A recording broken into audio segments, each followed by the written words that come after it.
It's no secret that Disney Plus, the flagship streaming service for the Walt Disney Company, has struggled not only in producing compelling content, but also in hitting its promised metrics set by the company years ago. Now, in an effort to shore up the struggling streaming service, Disney is launching a new product, one that, if customers opt into it, will see Disney Plus being given away for free. Let's talk about Disney's announcement of their ESPN streaming service, and how the company is giving away both Hulu and Disney Plus, here on That Park Place. From The Verge, I know, it's The Verge, I get it, but they have it so simplified, so we'll go ahead and use this as a jumping off point right here. ESPN's standalone streaming app launches this fall for $30 a month. Now, I understand, folks, we're maybe not the biggest sports fans here in That Park Place, but I think this has an interesting dynamic attached to it. Here we go. Disney is launching its direct-to-consumer ESPN streaming service this fall. The service, which is simply called ESPN, will cost $29.99 per month for the unlimited plan, which will include all of ESPN's linear channels. Disney will also offer ESPN's unlimited plan annually for $300 a year, which saves you about $60 compared to paying monthly. Now, this is very interesting down here. For those who prefer to stick with the offerings included in the existing ESPN Plus service, the network will still offer the same programming in a new, quote, select plan that starts at $11.99 per month. Current ESPN Plus subscribers will automatically be moved to ESPN Select. Okay.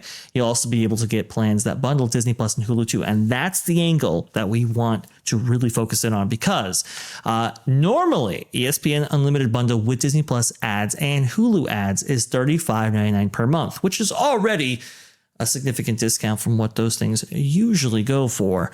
But the special ESPN Unlimited bundle launch offer, Disney Plus with Hulu for $29.99 for the first 12 months. For the first year that you have ESPN, this bundle, if you include Hulu and Disney Plus on it, they're going to give away Disney Plus to you for free for the first year. That is wild. That is crazy. That's supposed to be their flagship streaming service. It's supposed to be this thing that will be the future of the company, and they're giving it away to you for free. Guys, your thoughts on all this? It's like they they charge a premium for the premium Mickey ice cream bar, but at every DVC event they give them away for free because they're actually worthless. That is what Disney Plus is in this moment. It is a stunning move, because ESPN is not the powerhouse in sports that it once was. It used to be sports were synonymous with ESPN, but now you have the commissioner of Major League Baseball calling it a shrinking platform and confirming that they are getting away from it as fast as possible. They are about to lose the UFC, and I believe they didn't. Did they lose the NBA? Did they have the NBA and lost it? I think I remember something. They lost the Major League Baseball, MLB. They did, yeah. Okay, I knew they lost that, but I mean, they're losing a lot of their exclusive deals. And where's the value? Where's the value? There's no value in this thing that you were getting for free, and so now they want you to pay for a streaming service for it, and there's nothing there to entice anyone. Yeah, I'll also add that this is going to do something to shareholders, which it's going to be yet another piece of jangling keys to dangle in front of shareholders to say, because this is underpriced. As high as $30 a month is for a streaming service, this is underpriced as far as how much Disney is paying for the content that's going to be going on it. And I would remind people of the $3 or $4 that you could get Disney Plus for right when it started, if you locked in rates and things like that. This is going to go up in price as soon as possible. It's going to take a couple of bad quarters and not being popular for them to go ahead and raise it, because they're going to be going back to combined DTC, which is the amorphous, shady metric that they use to hide that Disney Plus is not profitable. So they hide it behind Hulu and call it combined DTC. They're going to throw ESPN in there, and they're going to have another excuse for not being profitable yet again here. I have a couple questions for you, Jonas, and I'm going to go ahead and go to you, Culture, or after this. One thing, where did we expect this to land in terms of price? Because I think I had an idea in my head, maybe, I don't know, $39.99, $44.99. Is that where we saw this landing, or do we expect this to be higher than that? I thought $40 or $50 would be the range when they launched, and I'm very surprised at the 30. But this is, I'll be honest, this is kind of disappointing for those of for those out there that are Disney shareholders. Again, no financial advice here ever. We knew that they were going to be going for another money grab here, loss leader. But this is a massive loss leader considering how much they pay for the rights to the NBA right now. So I think they'll be close to 50 as soon as they can get it there.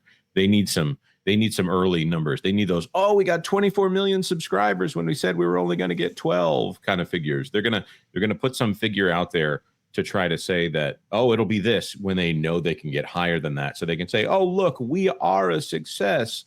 By the way, hiding the headline here that they're going to raise prices as soon as they think they have people locked in. So yeah. Oh, this is the introductory price right here. Go ahead, Culture. Let me add to that, Jonas, and I know you probably remember this. You and I tend to talk a lot about India and other joint venture territory for Disney and how that doesn't always seem to work out very well for them. But the fact that when they were pricing Venue, they were originally aiming to start at $42.99. Yeah, right. Yeah. But Venue, you can kind of see that and go, well, it's a joint venture. You're supposed to have like a bunch of. Oh, go ahead. Right. No. I understand where you're coming from. I'm just going to say that, well, okay, they would get something from Fox, but those are rebroadcast games. They would get the same kind of thing, or they would have gotten the same kind of thing with Warner Brothers Discovery until they lost their access to a particular sport. Basketball, that would be, which was taken over by who? Peacock and Comcast. And Comcast is about to clean ESPN's clock on basketball because do you know who they have hosting it? Michael Jordan. Oh, I've heard of him. So I'm like, Space Jam. Good deep cut. Yeah. Not the greatest basketball player ever. No. The guy from Space Jam. Thank you for that, Jonas. The whole point being is they just took. I was going to say he was the guy from the McDonald's commercials. He's dunking it. Anyway. Stop it. Get some help. Stop it. Get some help. Indeed. But all I want to say is this. They're toast. I don't care what ESPN does. The ESPN's been declining. The statement from which commissioner was that, Jonas? Who was that? Silver? Silver? Yeah, they're kind of no. But you're seeing them fall apart. They're seeing them being less of a value. The base if you have in unity breaking up with each other over who's more viable, Disney would fall below professional baseball there. So this is not going well, and I don't know what it is. Whatever Disney used to have, whatever the magic or the perceived magic was, when it comes to sports, in particular ESPN, they don't got it anymore because they are the Eastern political network now. They are not ESPN. I don't know what happened.